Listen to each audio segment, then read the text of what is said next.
Hello, hello. Welcome to Meditation Nerd. I'm glad you're here.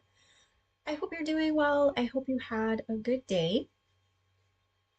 So, we're going to keep the basic theme that we did for the naked pause, where we connected to our thought and how that felt in our body. Today, we're going to be talking about how it shows up in authoritarian tactics by way of creating an alternative or an alternate reality. So let's talk a little bit about the strategy. And this is not specific to any one style of authoritarianism.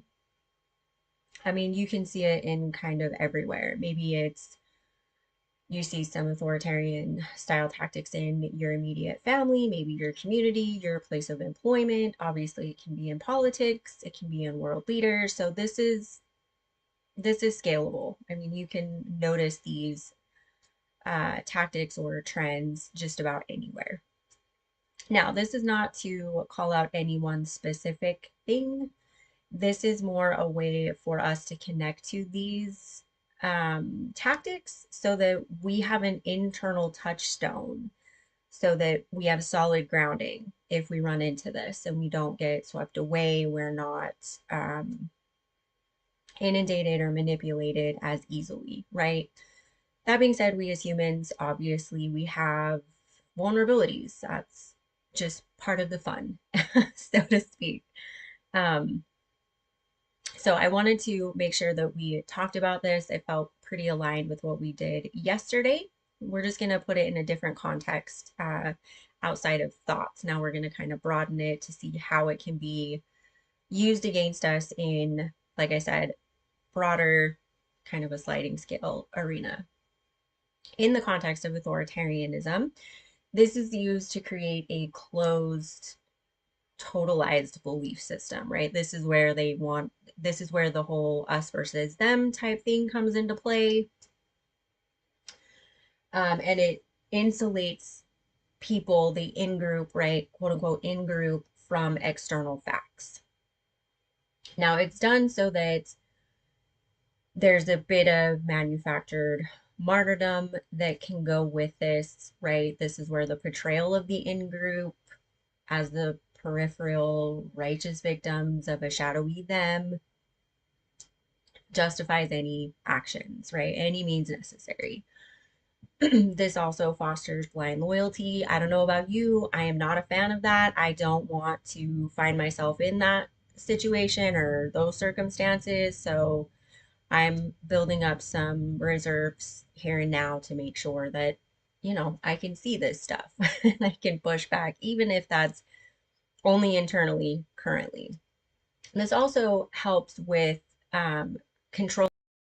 So this is where the words we use day to day are redefined, right? 1984, for anybody that's read it, perfect example. Freedom, patriotism, fake news, right?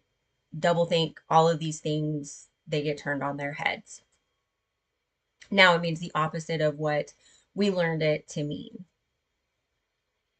And then it obviously has an added benefit of where external critique is nonsensical because everything's the opposite. So, opposite world. And then finally, it creates a sacred cause or clause. I feel like both actually kind of fit here. So, it frames the leader's mission as holy, existential. It's, good versus evil. It's black and white. It's, again, us versus them, the globalists, the deep state, woke mob, etc., right? Which again furthers the blind loyalty aspect. So, I just want to talk a little bit about the psychological impact that this has on us, because it is still real. Whether or not you're in the in group, you're on the out group, there is going to be a psychological effect. Now, some is more severe than others. I just do want to point out that it is an across the board impact that we're all feeling, right? So this creates an epistemic learned helplessness, right? It teaches people that their own senses are not to be trusted. So it severs people's ability to connect to and trust their own senses. They're always questioning those senses if it goes against what the leader says, right? Which obviously means that any outside information is automatically suspect. They're in this bubble, harder to reach them, harder to talk to them, that type of thing. There's no real way to connect and help, right?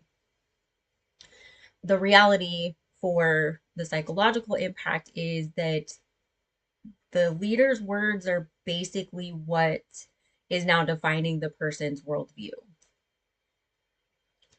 And by extension, leaving that bubble, it's it's not just wrong, it's dangerous, right?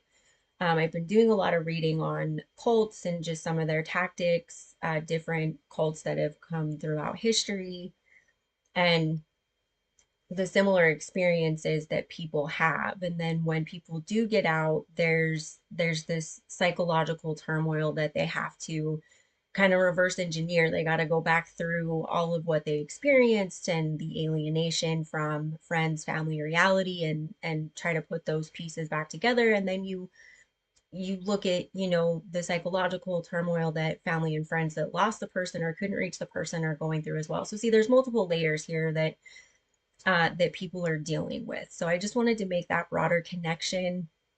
I catch myself going, well, that's just, it's easy to go, well, they're wrong, or that's stupid, or, what are they thinking? And I'm trying to be better and be more like well-rounded with, okay, well, there's a whole host of suffering that's being generated from these tactics. The best that I can do from where I am is what I'm doing, reading about it, deepening my knowledge, putting together some meditative practices on my end so that I can practice them to better fortify my own inner trust, inner connection, that type of thing, and then offer that to others for anyone that wants it. So before we dive into it, there are a couple points that I wanted to make on this. So when I'm talking about reality, I'm not talking about my truth in this situation. And that goes for when I say my authentic voice or my intuition. That is ultimately my guiding force. Now, if there's some scientific fact that a majority of scientists have a consensus on, and they're like, yeah, actually, new research is leading us in this direction, there's scientific backing, it's peer reviewed, etc., that's obviously going to inform my decision. So when we're talking about this is not about my truth versus your truth. Okay, we're talking about reality in like a fact-based baseline here. Okay, so just wanted to kind of make that clear, just because I feel like that part of the conversation kind of goes off the rails when people are saying my truth to try to say that something's wrong because they don't believe it. So I just wanted to like say that clearly up front. This is, this is still grounded in reality. Okay, sometimes I don't appreciate the facts that tell me that I need to pivot. Okay, fine, deal with that and then do what I need to do to pivot. So, this is going to be our way of, like I say, a direct, unmediated sensory experience of the reality that we're in. Now, we are going to deal with stories, and we're going to kind of shift back and forth between the concrete reality that we are in, right? And the narrative. Okay, so we are going to go back and forth between the two. So as always, please honor your boundaries. Please listen to yourself. And of course, if at any point your intuition, your physical being, your authentic self says that's enough, we are good, that's where you stop. And of course, you're welcome to still stay here, share the space with us. You're always welcome to do that. Please just, focus on your breathing, maybe turn on some music, maybe get up and stretch it out while still staying in the space with us. But just make sure you honor your boundaries. Okay. So, the goal of this evening's meditation is to create a palpable felt experience between the received narrative and the direct perception. Because remember, the whole point of constructing an alternate reality is to make it so that we distrust our perception, our senses, our lived direct experience. Not the same as my truth, the actual reality that we can feel, touch, smell, see, hear, right? Actual reality that we're in right here. Okay, so we're going to start with kind of parsing out the difference between the story and the sensation. So I want you to go ahead and either soften your gaze or close your eyes, whichever you use, meditative posture. And as always, feel free to lay down and do your best to stay awake. If you fall asleep, come back to it at another time. So go ahead and close those beautiful eyes, soften that beautiful gaze. And I want you to bring to mind a potent piece of information.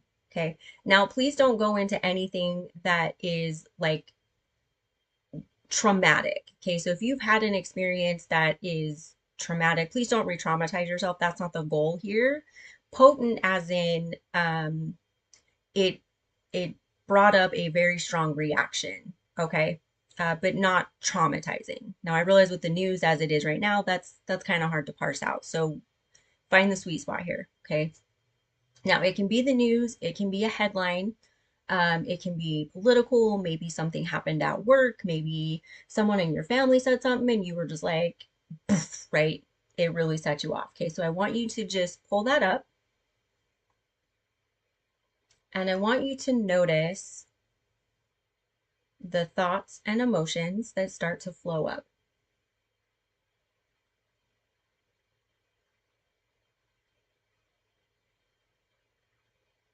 And then expand that awareness out to include the bodily sensation. So if you want to do this in steps, that's perfect too.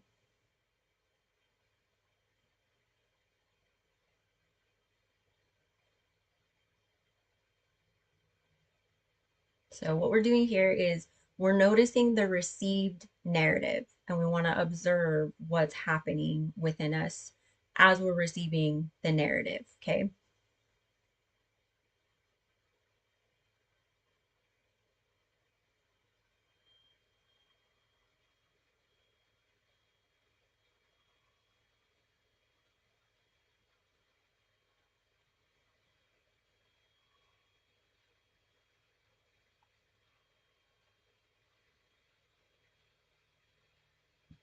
And we'll only be here for a couple more breaths.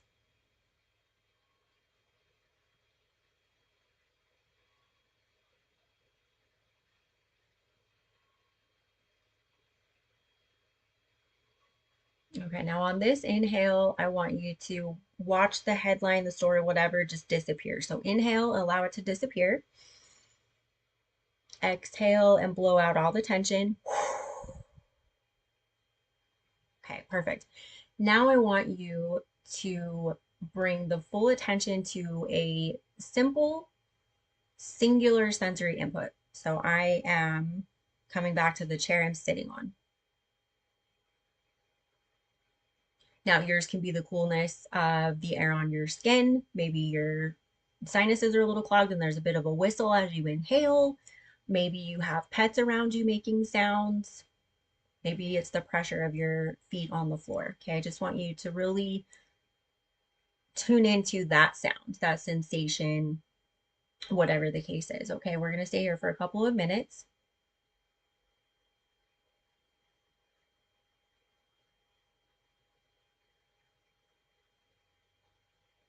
And this being the direct perception. Again, not my truth. This is direct perception that we're anchoring into here.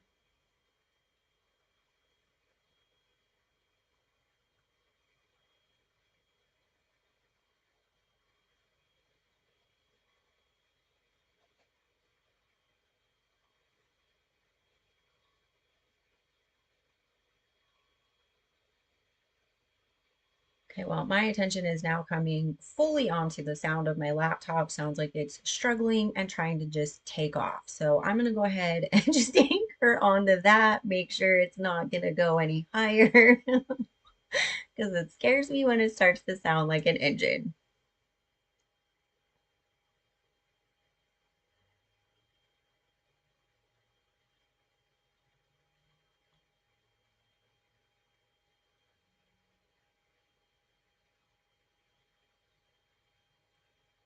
Okay, one more breath. Okay, we'll do two more breaths here.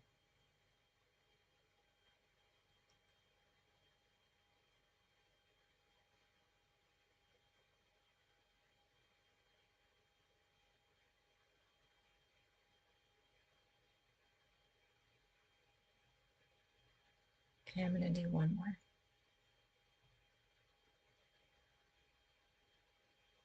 Okay, so this next part I'm really excited about because I struggle with it. So we're going to oscillate and contrast between the two. Okay, so you can pick something that's a little bit lighter, or you can return to the same headline, news story, conversation, whatever it was that you chose. Feel free to pick something if it's a little bit lighter, but still attention grabbing, right?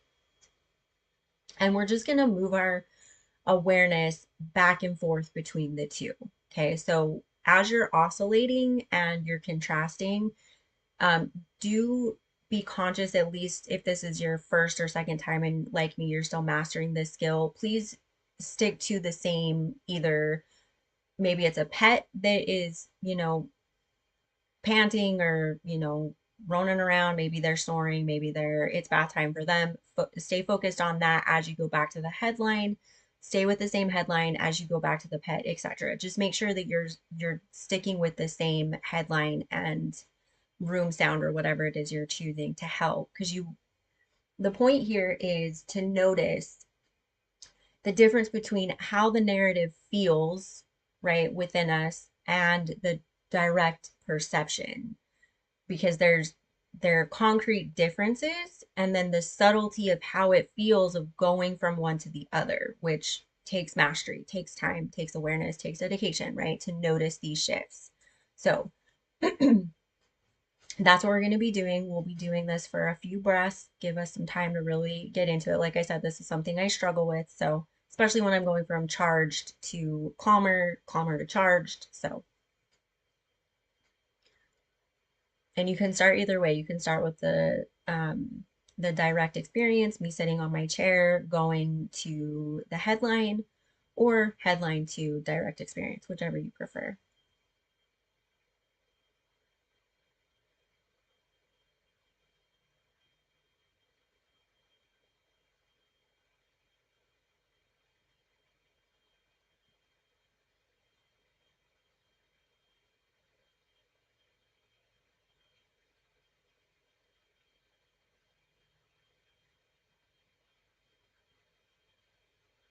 And again, if at any point it becomes too much, please step back.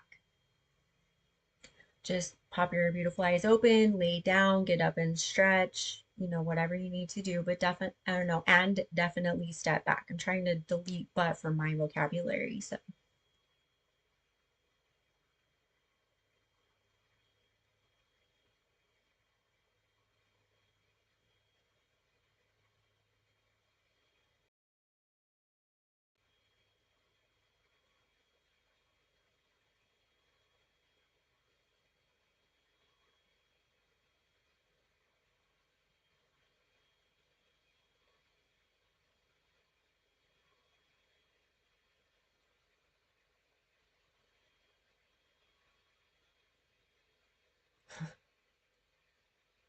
my poor laptop is struggling so hard. Couple more breaths here.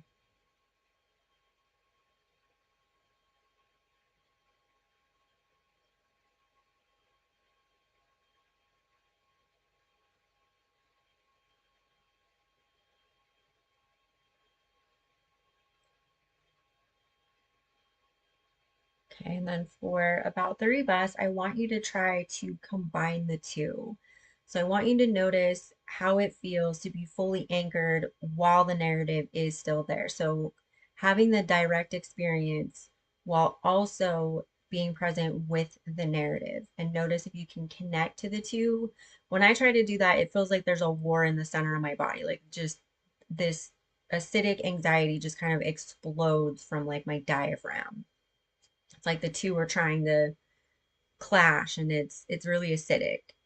Now again, if that's too much, that's perfect. Don't force anything. This is if you feel that you can do this part. We're just going to do like 3 or 4 breaths here, probably three, just as a way to connect with direct experience as the narrative is still going.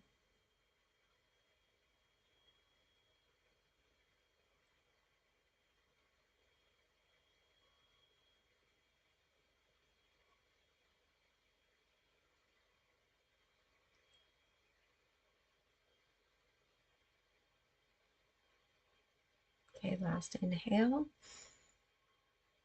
exhale.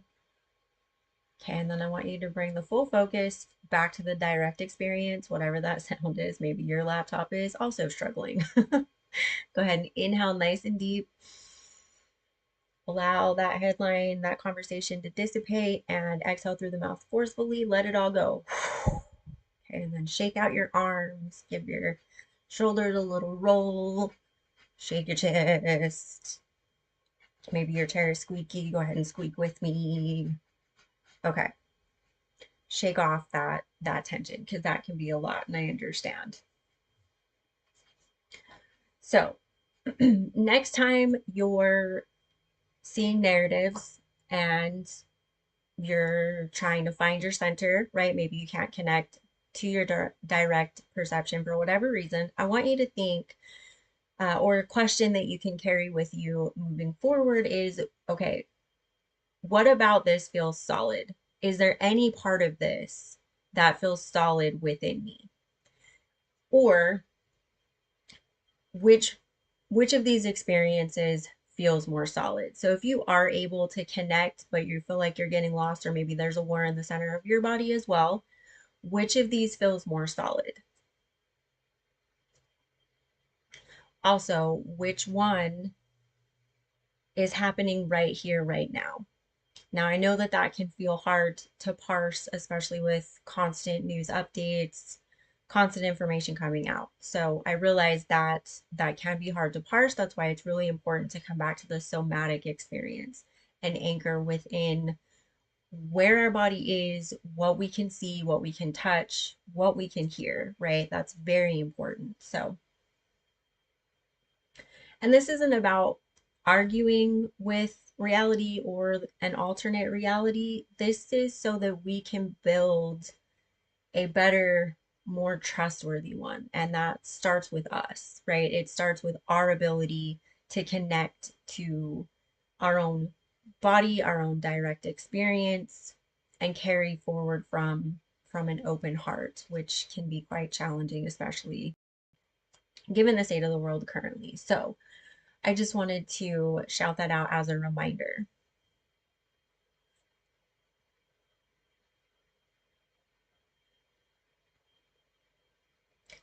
And then also just wanted to remind you that while these practices may feel exactly the same, there is a little bit of a difference, which may not seem like much as you continue with your meditative practice. However, that shows the subtle becomes, I don't want to say more engaging. It's very fun to engage with the subtleties and how there's differences and how there are shifts. So this helps us to become more embodied and to keep our consciousness fully here without withdrawing from the sheer amount of suffering that we see globally. Um, so that was it for today. I hope you found this beneficial. Thank you so much for joining me in this practice. I am grateful you were here, and I will see you next time.